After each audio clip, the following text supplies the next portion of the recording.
کہ خوشیاں کہاں سے ملتی ہیں اور کون کون سی چیزوں سے خوشیاں چھن جاتی ہیں. کامیابیاں، اوریجنل کامیابی کہاں سے ملتی ہے اور اوریجنل ناکامی کہاں سے ملتی ہے. یہ علم اللہ نے صرف اپنے پاس اور پیغمبروں کے پاس. یہ ہے اصل کامیابی. یہ علم دنیا داروں کے پاس، یہ جاپان والوں کے پاس نہیں ہے، یہ آسٹریلیا والوں کے پاس نہیں ہے، یہ علم امریکہ والوں کے پاس نہیں ہے، یہ نفسیاتی ڈاکٹروں کے پاس بولو نہیں ہے، یہ سائنسدانوں کے پاس نہیں. اگر ہوتا تو دنیا میں ٹیکنالوجی میں سب سے زیادہ ترقی جاپان نے کی ہے، تو جاپان بالکل اسٹریس لیس اور ڈپریشن لیس اور ٹینشن لیس کنٹری ہوتا. جاپان میں کسی بھی قسم کی ٹینشن کا کوئی سبب نہیں ہے، لیکن فل آف ٹینشن کنٹری اگر دنیا میں کوئی ہے تو سوئٹزرلینڈ ہے اور اس کے بعد جاپان ہے. آ رہی میرا خیال ہے بات سمجھ میں، کیونکہ ان کی کچھ چیزوں میں کانسیپٹ کلیئر نہیں ہے. دیکھو میں مختصر بات سے بات سمجھانے کی کوشش کرتا ہوں.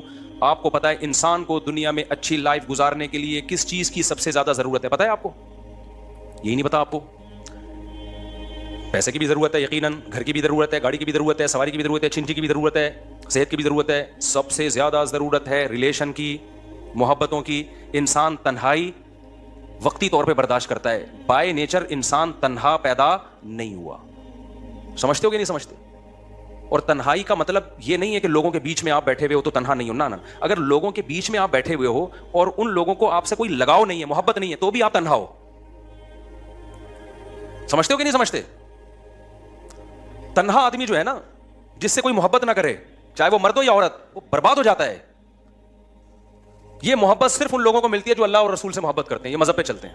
جو قومیں مذہب پہ چلتی ہیں ان میں بھی ہو جاتی ہے، جو نہیں چلتی، جو اللہ کو ڈکشنری سے نکال دینا، وہ تنہا رہ جاتے ہیں. کیونکہ اللہ کو آپ نے بیچ سے نکال دیا، آخرت کو، جنت جہنم کو نکال دیا. اصل میں تو اللہ کو نکالو گے تو یہ ساری چیزیں آٹومیٹکلی نکل جائیں گی. تو پھر انسان مادہ پرست بن جاتا ہے.